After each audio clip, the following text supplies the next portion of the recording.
Jeesh, man. Talk about having enemy after enemy after enemy. Like, mine cannot rest, even for a little girl. It's just ridiculous how people will let their true intentions to be exposed, even means the harm of a little child. It's pretty messed up. Wait, let me fix this camera right quick. There we go. It's messed up. Like, seriously, man. This little girl. It's only because she has multiple talents, she has a lot of mana, she's this peasant who's showing herself up around these nobles and high class people. She's grabbing everyone's attention.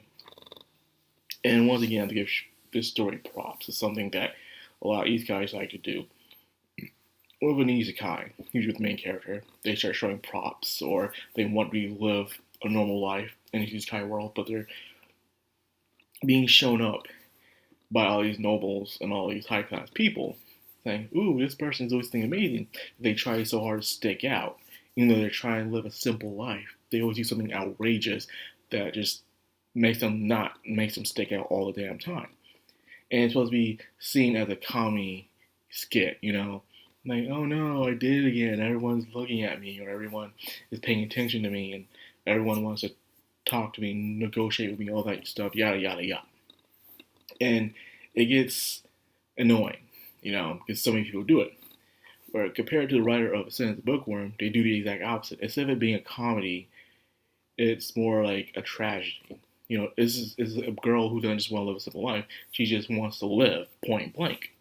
And the only way for her to live is to do these things, Like I said in the last video, I said, wouldn't it be better to have all these eyes on her and she didn't try to make all these inventions or hang out with the church so much. But then again, she had no choice if she wanted to live. She had to continue to do these things. So she didn't have a choice. She didn't stick out because she kept making dumb decisions where everyone was having eyes on her. She did things where she had no choice but to do it most of the times, and was caused eyes to be all on her, and her life is constantly in danger. So instead of being a comedy skit like it always is, it's more of a, man, you feel sorry for this person, you feel some compassion for them, for what they're going through, which I appreciate very much. It really does stick out with most isekais, which is why it's one of my favorite isekais, anime and written wise as well, because for how different it is compared to the other generic pieces of garbage out there. Now, we get this new character named Sylvester, and already he do look like a douchebag. Even no matter how they try to make him look like a better character so far the first episode, I like this dude. He already pissed off mine the first couple of seconds, like teasing her, taking her, bringing broche from her, and just teasing her with it. The point this girl looks so exhausted.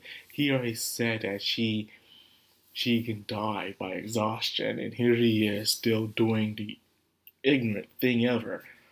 And he is such a tryhard. I understand he's skillful and all the talent and stuff, but he tries so hard to be the center of attention, though, compared to mine and her situation. These two were totally polar opposites, despite having the same hair color and stuff. Mine is intelligent, but delicate and very fragile, while this dude is also talented physically, wants to be the center of attention, tries so hard. Like, this dude's a total try hard. He's only going to that one village and he's just doing flips and stuff, and he dodges the high priestess creature and stuff, just doing it with style. I'm like, usually like, oh, I'm impressed, but this is like, this dude's trying so freaking hard. It's like, it's pitiful. It's very pitiful. You already have this high status, but yet you feel like you need this people's appreciation around you, to have them to approve you or to feel special. A little attention whore as he is.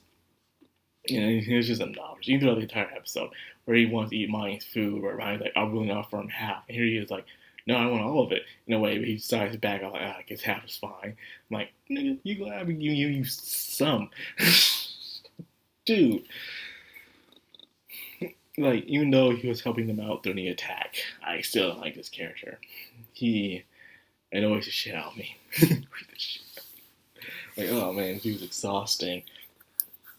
You can already imagine what's to do left.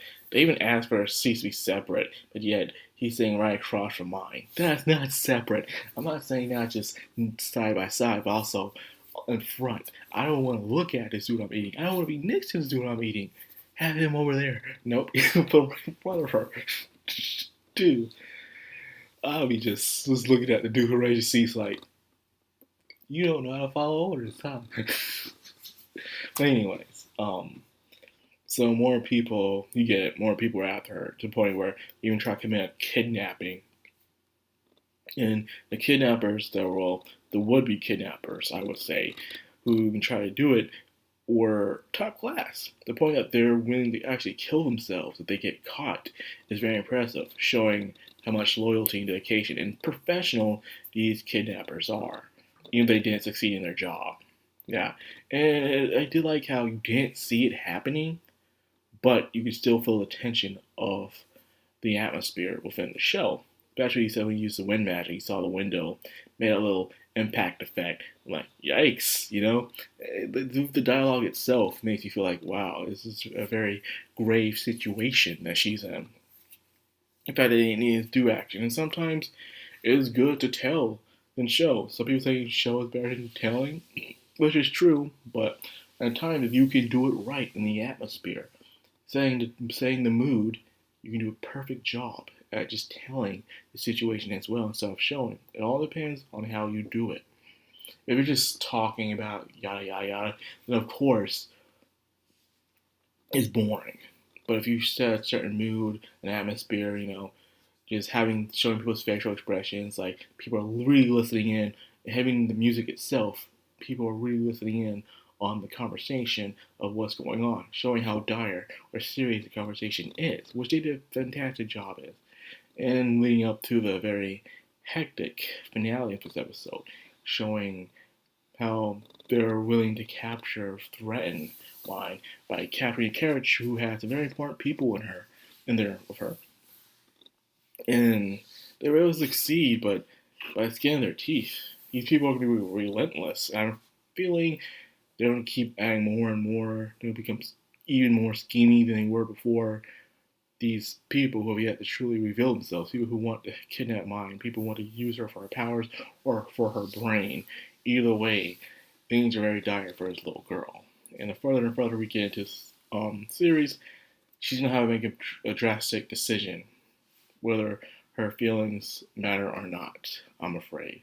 That's the only way I see it, unfortunately. But hey, I am loving it so far. So far, so good. I'm enjoying it. It's really heating up. Intensity. I can't wait to see what happens next. And with that, I will end it here. So what do you think about this episode? Was it great? Was it well-paced tone? I know a lot of stuff happened in it. And also a commenter from the last video said that the series is actually gaining good traction. And I'm glad to hear that. I guess I said that from last video saying how not many people are talking about it. It's because I didn't see it, on the anime corner or the anime trending list as I was hoping it would see it. But hey, I'm glad people are paying attention to the series. That is good. But I haven't seen any figurines about this series. You expect figurines. Almost even the crappiest isekai has a figurine. There's no figurines here at all. At least something for mine, a plush doll or something. Nothing for mine. Despite how all the artists are pitching in and giving beautiful artwork to it at the very end of their credit screen. Like, come on, people. Anyways, I'll leave it at that. If you enjoyed this video, like, comment, subscribe, and of course, hit that bell icon. This has been Madcrown on Madman. Signing out.